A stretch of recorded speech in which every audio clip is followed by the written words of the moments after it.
A verdade ou a melhor versão? O que você prefere? Vamos citar uma realidade e focar no seu contexto. Por um jornalismo menos conclusivo e mais reflexivo, está entrando no ar o Estúdio Contexto.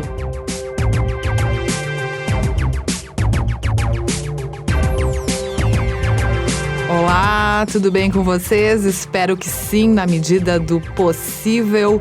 Estamos começando o podcast 04 do Estúdio Contexto, sempre com o super apoio da Valve Áudio e Vídeo, do Vitor Lemes. Como vai, Sil Gonçalves? Olá, Gabriela. Tudo bem? Tudo certo. Ledaros, produtor, audiovisual, tudo bem contigo? Oi, tudo bem, e vocês? Tudo jóia. E hoje também participando do Estúdio Contexto, aqui conosco, a advogada Júlia Oliveira, da Martins e Polidoro, advogados associados de Caxias do Sul. Seja bem-vinda, Júlia, ao nosso debate, à nossa conversa. Obrigada, boa noite a todos. Vamos lá, então. Soltando o verbo. Narciso acha feio o que não é espelho, já dizia Caetano Veloso na canção Sampa. O que o outro pensa é feio. O que o outro diz é feio. O que o outro diz é fake news. O que o outro acredita ser o correto é o errado. Só vale o que eu penso. Leandro Carnal, o historiador, disse o seguinte: se eu sou infeliz, é porque você roubou a minha parte. Você que tem um projeto político oposto ao meu, você que é carnívoro ou vegano, você que é de esquerda ou de direita, foi você que tirou a minha parte. Se todos fossem ateus, se todos fossem religiosos, se todos fossem do meu partido, do meu sindicato, da minha classe social, da minha identidade étnica, o mundo seria feliz e a minha parte seria servida. Por definição, as redes sociais independem da ferramenta que utilizamos para nos comunicarmos. O que pode representar um fenômeno nesse sentido foi o avanço tecnológico que nos permitiu conversar com outras pessoas à distância e sem vê-las. Desde que nascemos, criamos nossas redes sociais.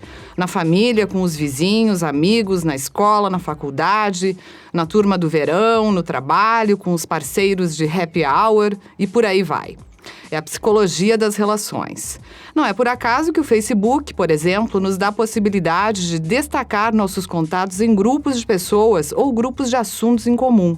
Assim como na vida real, no ambiente virtual convivemos com aqueles que têm mais afinidades conosco. É só você prestar atenção para ver quem realmente curte suas postagens, comenta ou compartilha suas informações. Mas, claro, há controvérsias. É um espelhamento do mundo virtual para o real. Só que na rede social, que é o grande espaço público de manifestação, existe o anonimato, que por vezes acaba sendo uma desculpa para você sempre ter opinião. É um terreno fértil para o preconceito, para ofensas, agressões, provocações. E isso se desenrola dessa forma, com este comportamento desagradável e muitas vezes grosseiro, porque estamos todos amparados pela liberdade de expressão. Além de ter alterado a forma como as pessoas se comunicam, a tecnologia digital transformou o meio como as pessoas se informam. Cada um de nós ocupa o centro de uma esfera midiática eletrônica que nos apresenta todo tipo de informação, o tempo todo, em qualquer lugar. Eu vou destacar aqui o meu ídolo da comunicação, o teórico canadense Marshall McLuhan, que propôs ainda nos anos 60 que o meio é a mensagem. E é verdade. O usuário é o conteúdo. Então, nós estamos no centro de uma completa imersão nas mídias e nos ambientes de informação. Cada vez mais as pessoas estão criando suas próprias redes de informações.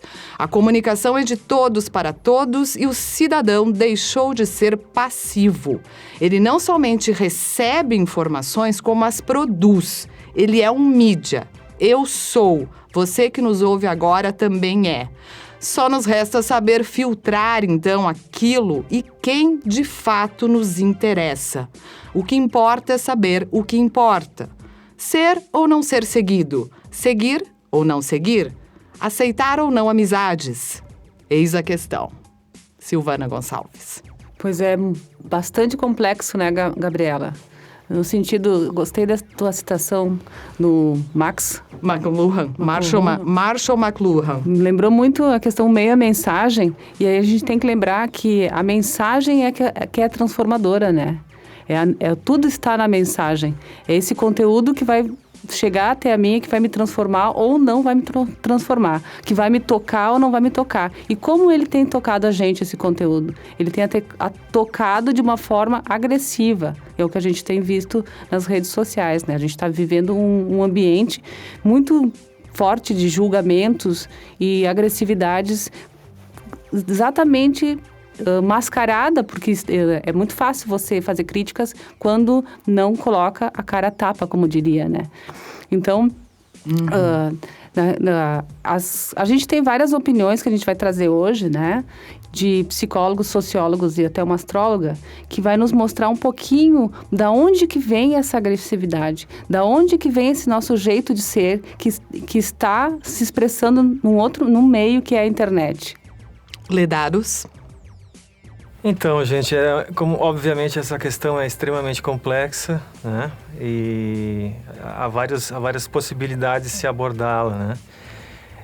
Uma coisa que me ocorre às vezes quando a gente pensa sobre isso, né? Sobre esse comportamento nas redes sociais, é que me faz lembrar, assim, de um comportamento que antigamente as pessoas tinham quando elas se encontravam para bater papo no final do dia. E principalmente no caso era um comportamento mais masculino na época, né? Porque em outros tempos as mulheres também não tinham tanta... Enfim, tinham outros hábitos, né? A sociedade era diferente. E nessa época os homens, enfim, se encontravam para, né, fazer sua happy hour e tal, para bater papo, para discutir política, discutir economia. E ali saía de tudo, né? Saía de tudo. Então as pessoas falavam que vinham à cabeça, né? Muitas vezes, né? E muitas vezes aconteciam brigas e aconteciam discussões acaloradas, né? E não, porque você é isso, porque você é aquilo, tal. E a impressão que dá é que esse tipo de diálogo, entre aspas, né, acabou se transferindo para o mundo virtual, né?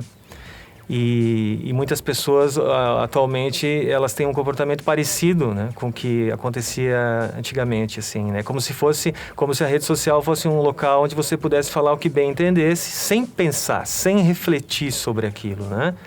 Às vezes por causa de um gosto pessoal, por uma preferência, né? Por uma preferência política, por uma preferência futebolística, né? Por uma preferência, enfim, em qualquer área da nossa vida, né? Uhum. E por quê? Porque também na época do boteco não dava nada, né? Tinha briga, tinha os insultos. Depois cada um ia para casa e tudo bem, né? Ficava por isso mesmo. Virava, né, as costas e ia para casa. Virava as costas e ia para né? casa. Sim. E essa lógica do papo de boteco parece que entrou na rede social. Porque claro que não é todo mundo assim, mas tem muita gente que fala da maneira mais despreocupada possível, assim, né? Simplesmente o que vem na cabeça, joga ali, né? E se está agredindo outras pessoas, se está ofendendo, se está reproduzindo uma fake news, etc. Tudo bem, não vai dar nada, como você falou antes. Como se tudo fosse possível. Como se tudo fosse possível, né? E permitido, sim. Então, acho que é por aí, assim, um primeiro, né? Uhum. Sim, vou pegar esse teu gancho, porque o Estúdio Contexto ouviu a Janaína Gobato, ela é psicóloga clínica, pela prática e pelo conhecimento teórico que ela tem na área. A Janaína colocou que nós projetamos muitas vezes no outro aquilo que não conseguimos lidar. Então, muito provavelmente, na visão dela, que essas pessoas estejam externalizando aquilo que há dentro delas. E é claro que a internet é um facilitador para se fazer tudo isso, como a gente acabou de comentar aqui dentro das colocações do Lê. Então, quando não se tinha internet, não se externalizava talvez tanto, porque não se tinha também onde se esconder. E hoje as pessoas se escondem atrás de uma tela. Pode rodar a sonora da Janaína, Vitor, por favor. Nós observamos isso assim, que essas agressões, né, elas estão relacionadas a isso, a pessoas que tem as suas questões internas, né, intrínsecas aí não resolvidas, né?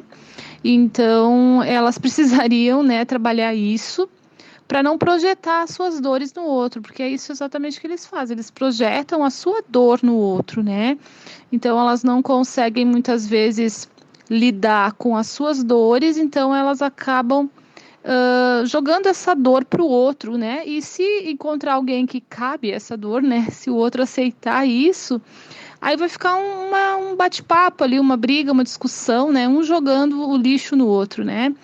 Na realidade, ninguém olhando para si, né? A gente sabe que hoje, para a gente fazer uma grande mudança em qualquer área que for, a gente vai precisar olhar para dentro, né? E não para fora, né? Porque começa aqui, né? Começa tudo dentro de nós. Então, de acordo com como a gente estiver pensando, né? Nós vamos sentir e de acordo com o que nós sentimos, nós vamos nos comportar.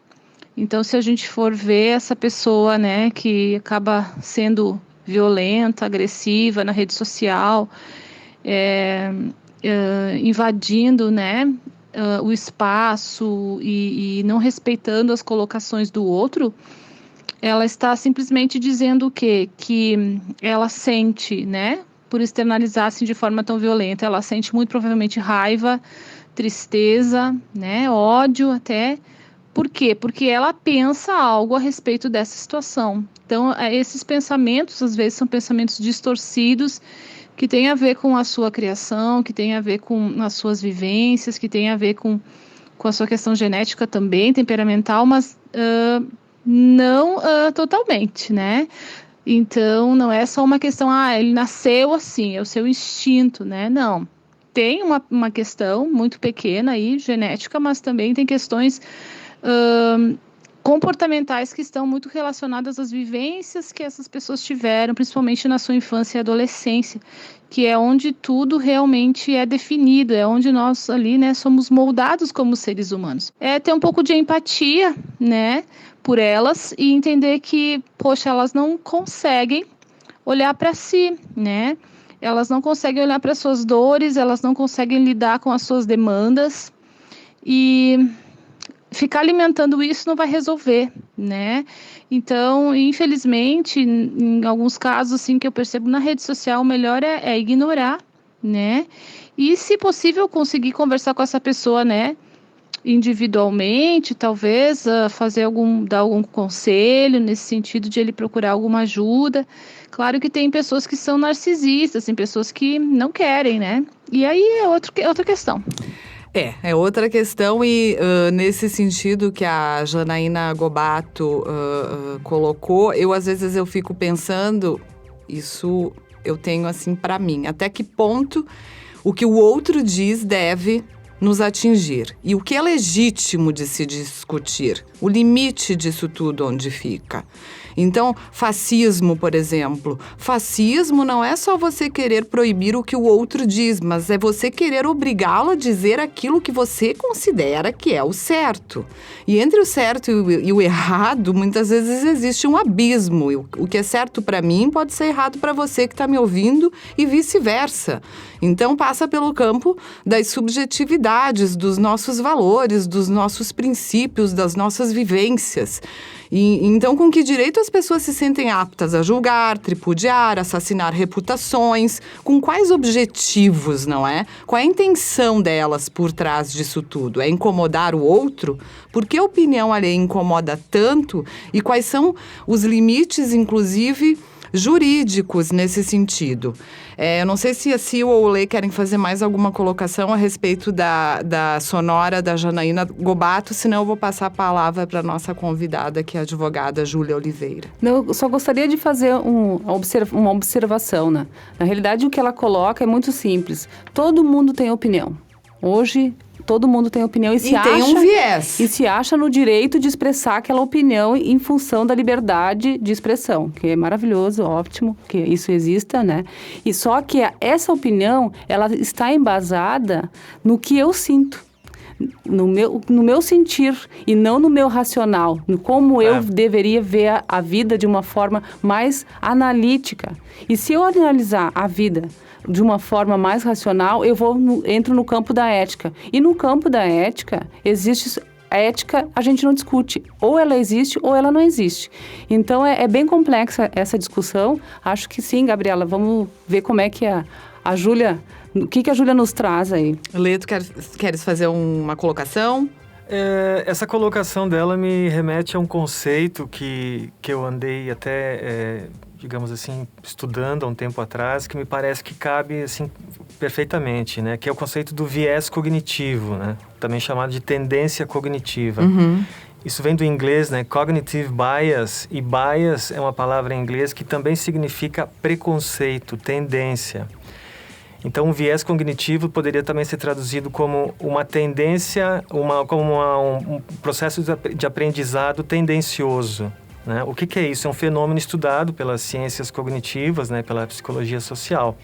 Mas, assim, o que são, então, esses vieses cognitivos? São padrões de pensamento, sabe? De interpretação dos fatos, entre outras coisas, que são tomados pelo nosso cérebro. Isso é uma coisa muito comum, né? Praticamente todos nós temos vieses cognitivos.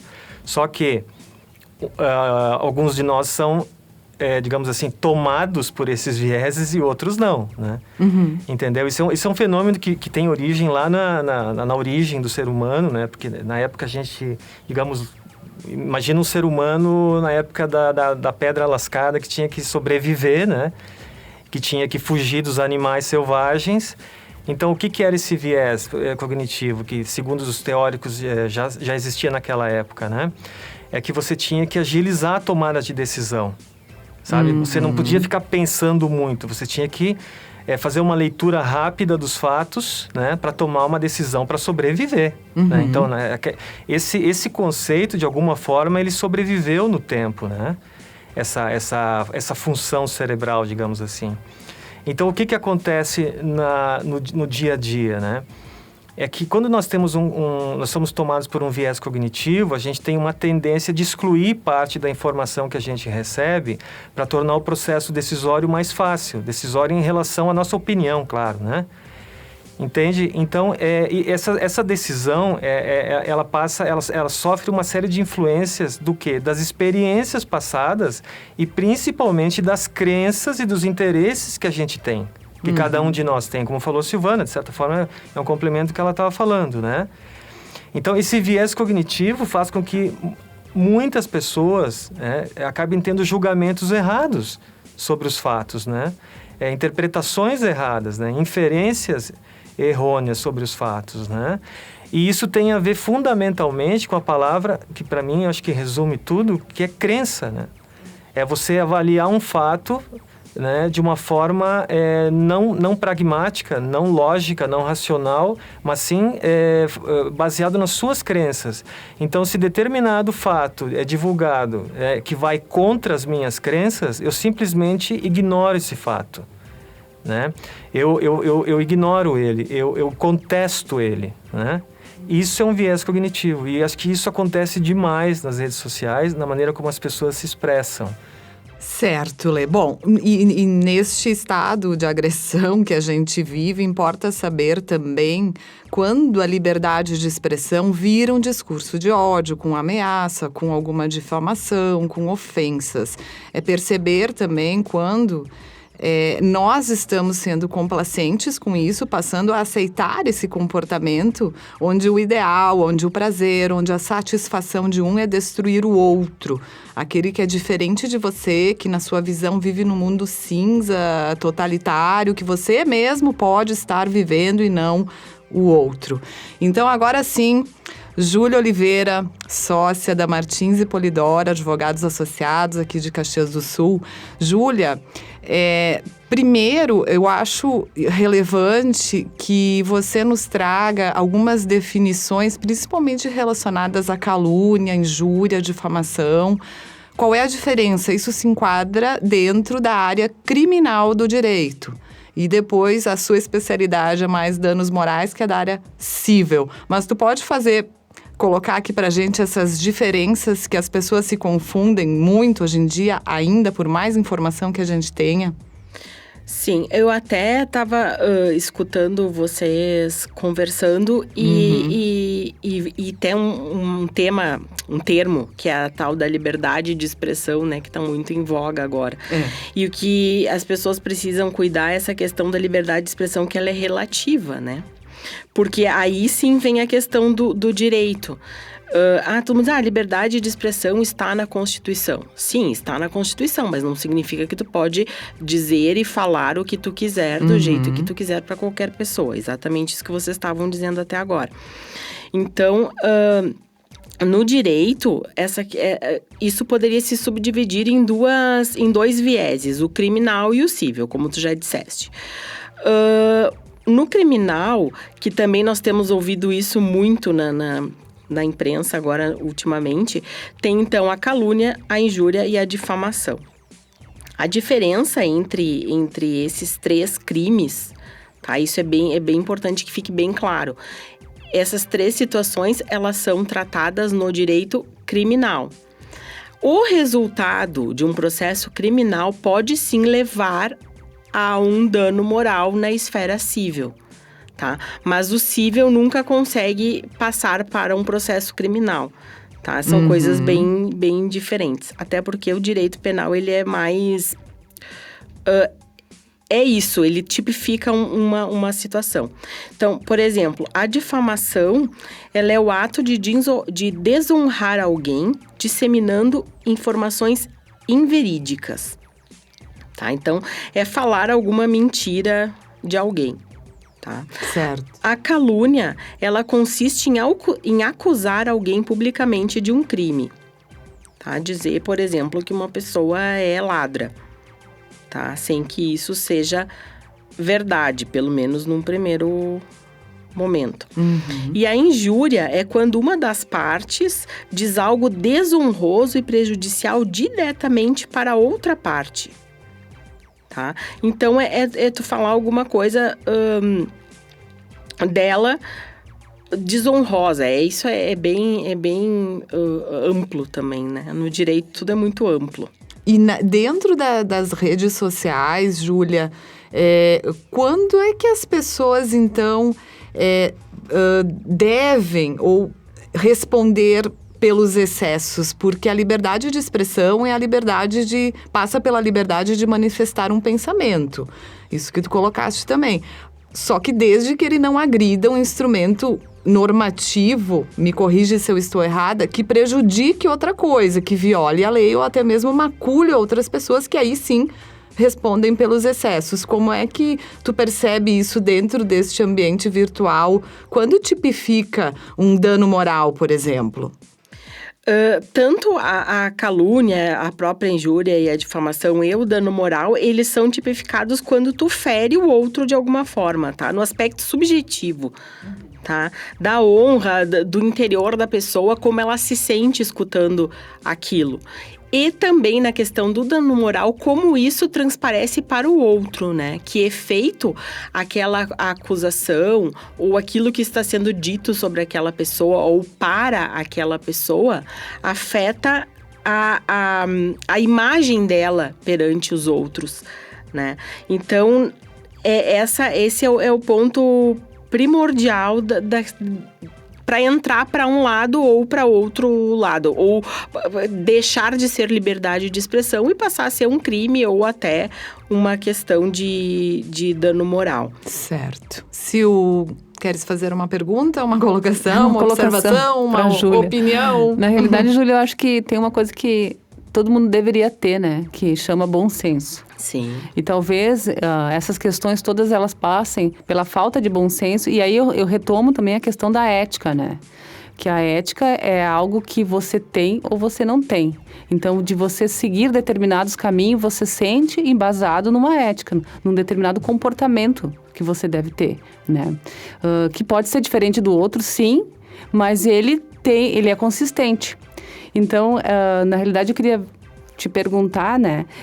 A gente identifica essa falta de bom senso, claro, nas redes sociais. E quando a gente identifica, existem mecanismos que façam que a gente possa entrar judicialmente contra determinadas pessoas. E tem acontecido isso? Tem acontecido, sim, tem várias decisões judiciais nesse sentido. E essa identificação, como eu disse, ela é subjetiva. Ela é como aquilo te afeta. Por exemplo, assim, eu posso ser uma pessoa completamente desencanada, vamos usar um termo bem coloquial, e não me importar. Entendeu? É a reação da pessoa, né? Exatamente. E não me importar com aquilo ali que está sendo dito com relação a mim. Não tô nem aí pra ti, entendeu? Tudo certo. Mas também posso ser uma pessoa que tenha um outro tipo de sensação com relação àquilo que está sendo dito pra mim. Então, quem avalia até quando isso pode ser judicializado ou não é a pessoa, o ofendido, vamos dizer assim.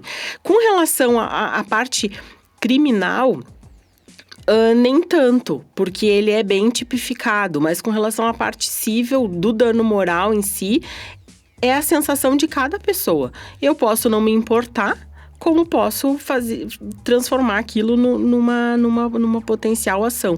E o que é muito importante nessa questão toda aqui é o que nós chamamos de dano moral in re ipsa. Tá? O que significa isso? Dano moral, tu pode repetir? In, separadinho, re, R-E, IPSA, IPSA. O que significa isso? É o dano moral puro. Ele não necessita comprovação de que efetivamente aquelas palavras geraram um dano para a coletividade, entendeu?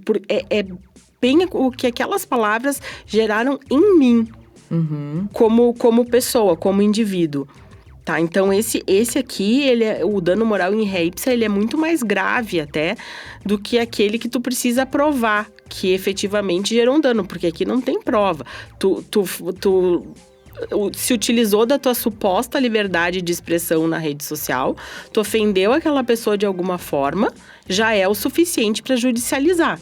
Se a pessoa se sentir ofendida, ela não precisa fazer nenhuma espécie de prova, além de um print da tela, por exemplo, com algum comentário. Exatamente. Daquilo que tu disseste. Tu não precisa de testemunha, tu não precisa de nada. Sim, porque ali já tem muitas testemunhas, inclusive, né? Sim, é muita gente que vê os comentários, inclusive. Eu, por exemplo, tenho várias postagens nas redes sociais, em todas elas que eu estou, que eu não concordo, mas eu não vou também lá dar pitaco, eu não vou ficar provocando, enfim, mas eu observo, eu gosto de observar os comentários e as reações das pessoas, até para poder ter um olhar de fora e não me envolver com aquilo que me incomoda. Eu tento manter, então, o controle, não é, Lê? O que tu pensa a respeito até disso, das colocações da Júlia? Deixa eu só fazer uma complementação. Sim, que juridicamente falando é bem importante. Quando nós falamos em redes sociais, o judiciário inclui aí o WhatsApp, tá? Certo. E o dano moral, ele não precisa que seja num grupo de WhatsApp, por exemplo, onde outras pessoas estejam vendo aquelas mensagens. Pode ser no privado. Pode ser só eu e a Gabriela, por exemplo. Entendeu? Se aquela suposta liberdade de expressão, se a minha opinião sobre ela naquele momento ofendê-la de alguma forma, já é o suficiente para causar um dano moral, tá? Não precisa que outras pessoas vejam. Interessante. Isso. Lê. Eu queria perguntar para a Júlia sobre o seguinte. Eu vejo que tem, assim, dessas pessoas que têm essas atitudes assim, mais agressivas, tal, né? Eu vejo que uma grande parte delas, elas geralmente elas não se direcionam para ninguém especificamente, né? Geralmente é uma agressão coletiva. Digamos assim, né? Do tipo, aqueles lá, né? Os de lá, os que não não pensam como eu, são determinada coisa, né? Então você já bota uma tarja, um rótulo nas pessoas que, digamos assim, não assumem determinada postura, ou determinada ideologia, ou determinada, determinada causa momentânea, certo? Essa atitude, assim, de ataque genérico, tem alguma previsão do ponto de vista jurídico?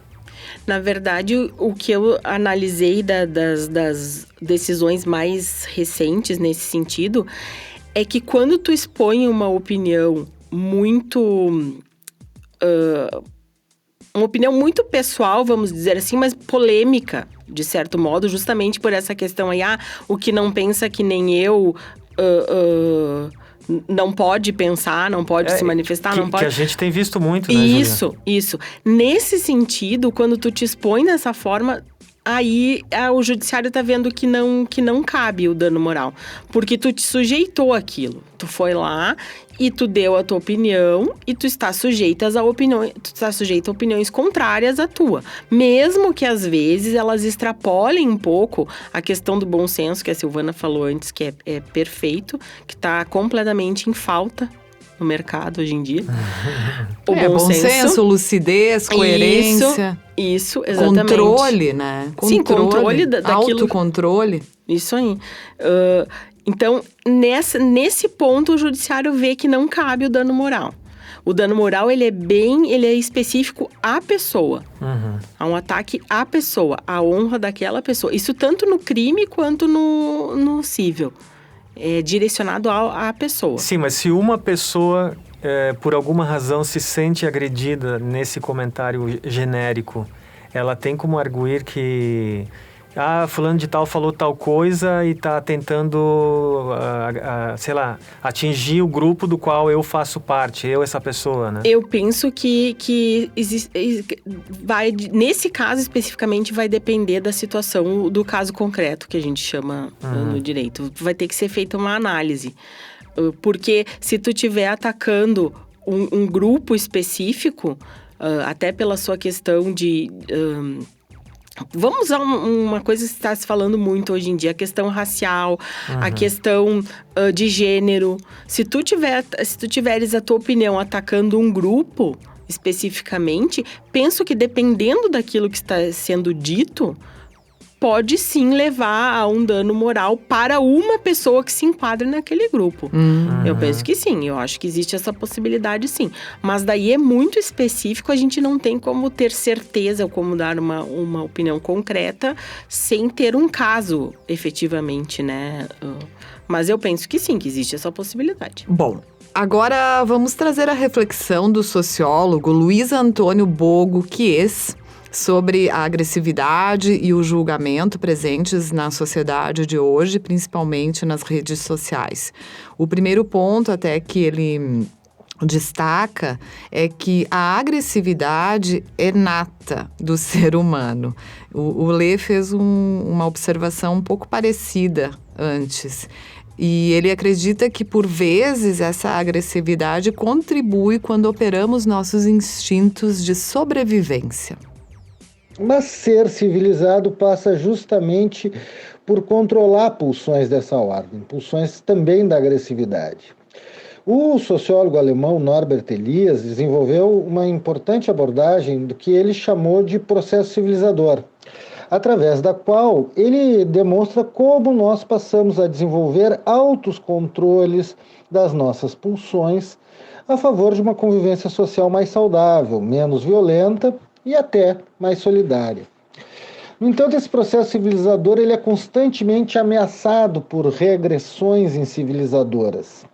E condições sociais que favorecem essas regressões, elas estão muito associadas às degradações da efetividade dos chamados direitos sociais, ou mesmo a situações de manutenção de privilégios, onde saúde, alimentação, educação são recursos escassos. Os membros da sociedade são mais estimulados a usarem da agressividade como forma de sobrevivência. Também quando se estabelecem hierarquias sociais que brutalmente separam por uma enorme distância aqueles que acessam determinados bens e os recursos e aqueles que estão alijados, né, desse acesso, o que deveria ser um direito é visto como um privilégio. E a linguagem do privilégio é agressiva. Ela necessita rebaixar, destruir o outro para obter os lucros que ela deseja. E essa linguagem se intensifica ainda mais quando podemos desconsiderar o outro como um igual, quando, por exemplo, estamos aparentemente menos comprometidos com os ambientes de diálogo face a face, o que vai acontecer muito nas redes sociais, onde, de certa forma, algum nível de anonimato ou de distância do diálogo face a face favorece uma linguagem mais impulsiva e mais agressiva. Perfeito, muito interessante Perfeito, a colocação dele. E eu quero só complementar, Sil, antes de passar a palavra para você, que também, assim, né, gente, é muito fácil cair num viés. Todos nós temos nossas opiniões, posicionamentos. Por exemplo, assim, quem gosta de discutir política, por exemplo, vamos combinar que sempre rola uma briguinha, né, Sil? É normal, né? Com certeza, mais do que normal, né? O que não pode é partir pra baixaria, né? Partir pra baixaria tem agressividade. E é aquela coisa tipo assim, eu respeito a sua opinião, mas... Não, aí não dá, gente. Então, assim, ou você respeita ou não respeita, não tem mas. É que, na realidade, a gente partiu pro embate. A gente não trabalha a discussão, o debate saudável, a troca de ideias, diferente. Tanto é que cada vez mais, e que é muito triste, cada vez mais os grupos estão vivendo nas suas bolhas, por não conseguirem conviver, né? Tanto é que hoje existe uma regra na internet, os estrategistas de internet sabem muito bem disso, que tu pode fazer 3 coisas. Uma delas é responder aquele que te provoca de alguma forma, né? Responder uma resposta coerente, elegante. Você pode excluir e você pode excluir e bloquear. Né? São 3 atitudes até chegar ao extremo, que é excluir e bloquear. Então, assim, por quê? E aí, porque você acaba vivendo na sua bolha. Aí eu vou viver só com aqueles que pensam igual a mim. Eu não vou viver com aqueles que pensam diferente de mim. Sim, mas esse mundo não existe. Existe. Esse mundo de todos sermos iguais e vivermos não existe. Não somos iguais, né? Existem diferenças e elas estão muito claras nos nossos instintos de sobrevivência. Né? Como as classes, elas partem para buscar sobreviver de alguma forma na sociedade, né? Então, tanto é que tem colocações, assim, às vezes muito tristes, né? De pessoas que se dizem que você é cidadão, eu sou engenheira, como aquele caso que a gente viu, né? Recentemente, né? Se colocam acima do bem e do mal, não vendo que a gente é diferente, sim. Infelizmente, existem as diferenças de classe que fazem a gente entrar numa luta de embate, que não deveria ser. A luta deveria ser de ideias. E existem pessoas que discutem ideias, sim. Existem aquelas que dão opinião. Opinião sim. Escondida atrás de uma rede, bem como o sociólogo falou, no anonimato. Então, no anonimato, é muito fácil tu dar opinião. Lê. Nossa, isso aí dá pano pra manga, né? Muito pano pra manga. Eu acho que tem um fator, assim, que me parece importante de se colocar, que é a influência que os nossos políticos... que é a culpa que os nossos políticos têm também nesse processo de polarização que a gente está vivendo, né? E quando eu falo político, principalmente os grandes políticos, entre aspas, né? Os top, né? Os políticos top que, enfim, de alguma forma definem os rumos do país, né? Se você tem políticos que teriam que ser, né, o estadista, né, teria que ser o exemplo de comportamento, que teria que ter um papel de união, de unificação, de unificação, exatamente, né, de unificação do país, de agregar, né, de fazer com que as pessoas se agregassem no sentido, fazer com que todo mundo caminhasse no mesmo sentido, né, e não em sentidos opostos. Talvez a gente não tivesse chegado a esse ponto onde nós chegamos, né? Porque me parece muito claro que parece que há um interesse, né, desses políticos e desses partidos em se manter, né, essa discussão essa discussão política no campo do debate ideológico, em vez de realmente partir para discutir coisas que são de interesse do país, né? Você não vê, há quantos anos a gente não vê um debate sobre um projeto de país para o Brasil? né? Os debates sempre são quem roubou mais, quem deixou de roubar, quem roubou, quem não roubou, quem tem preconceito sobre isso, quem é racista, quem é homofóbico, quem é isso. Assim, claro que essas questões são importantes, mas a questão é que isso parece que é um desvio, entendeu? É uma maneira de você polarizar a população, fazer com que as pessoas também parem de pensar numa coisa mais séria, numa proposta mais séria. Certo. Sabe? Eu tenho essa sensação, sabe? Que, assim, a postura dos políticos e desses políticos principais do país...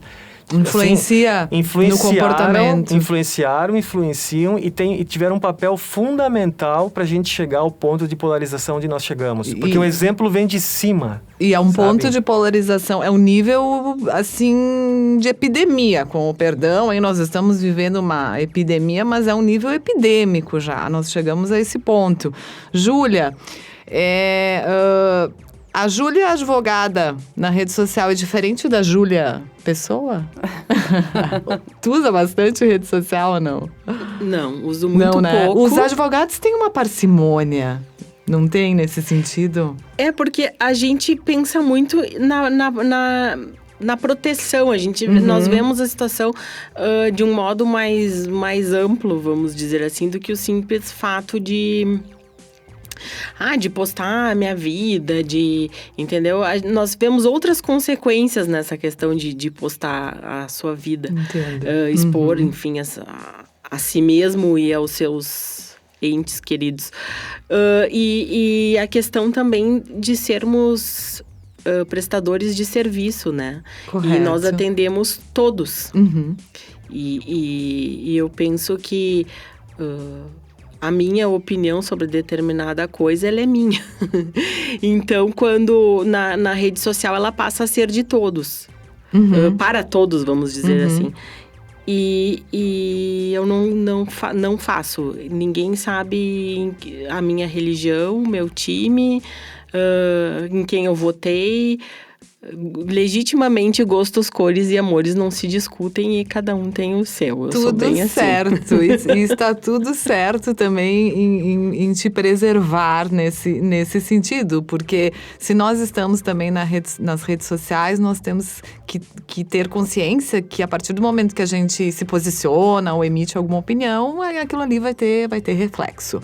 Bom, e essa, eu penso, agora só dando uma opinião pessoal aqui, lá. mas concordando com aquilo que o Lê estava falando, eu penso muito que essa questão da radicalização das coisas, de poder falar o que quiser, do extremismo, isso daí foi um gatilho para que muitas pessoas passassem a achar que podem falar o que quiserem. Desde a questão de olhar para uma pessoa, uma foto de uma pessoa e simplesmente dizer, nossa, como você está gorda, até olhar para uma outra e diante da opinião dela sobre qualquer coisa, encher ela de ofensas, vamos dizer assim, entendeu? Então, eu penso que a nossa situação atual, ela está permitindo e abrindo brechas para que todo mundo fale o que quiser. Eu acho que os freios inibitórios, isso é um termo jurídico também, que a gente usa muito, mas que vale muito para a vida. Ótimo. Os freios inibitórios, eles Vou usar, adorei. Perfeito, Júlia. Os freios inibitórios, juntamente com o bom senso, eles estão escassos hoje em dia, na minha opinião. Só queria complementar, assim, eu acho que o verbo seria discutir, no bom sentido, né? Isso. Trocar ideias, discutir Isso. opinião, assim, você ter um partido, daqui a pouco eu tenho um partido, daqui a pouco eu defendo determinada ideologia, determinada postura, etc, etc. Tudo bem, né? Desde que você o faça com respeito, né? Que você não necessariamente não desqualifique a pessoa que discorde de você. Porque o verbo, hoje em dia, mais comum na rede social é desqualificar. Esse é o verbo, né? Esse é o verbo, desqualificar. Bom, nós estamos nos encaminhando aqui para o final do podcast 04 do Estúdio Contexto, mas ouvimos também a Lucy estrada. A Lúcia é formada em comunicação social, com pós-graduação em psicologia transpessoal. Ela também é astróloga e trabalha na linha da astrologia chinesa, da astrologia ocidental, da numerologia cabalística, da reconexão e cura reconectiva. Ela expôs na Sonora, no depoimento dela, que a agressividade das pessoas tem relação direta com o medo. E o medo é uma reação instintiva que herdamos, onde o impulso é atacar para deixar o outro com medo e, dessa forma, sobreviver.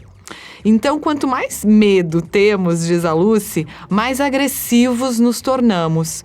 Ela pontua que, atualmente, estamos passando por um alinhamento planetário muito importante que está abalando as estruturas do mundo. Desde janeiro de 2020, Saturno e Plutão estão juntos no signo de Capricórnio, nos pressionando a evoluir drasticamente. Para quem acredita em astrologia, eu acredito, isso é uma informação muito relevante. Em média, segundo a Lúcia, esse encontro acontece a cada 700 anos com o propósito de alterar a formatação mundial e manifestar um novo modelo de vida. Então, Vitor, roda a sonora da Lucy. É fácil de entender a agressividade agora, porque todas as estruturas de um mundo conhecido e supostamente seguro estão sendo abaladas.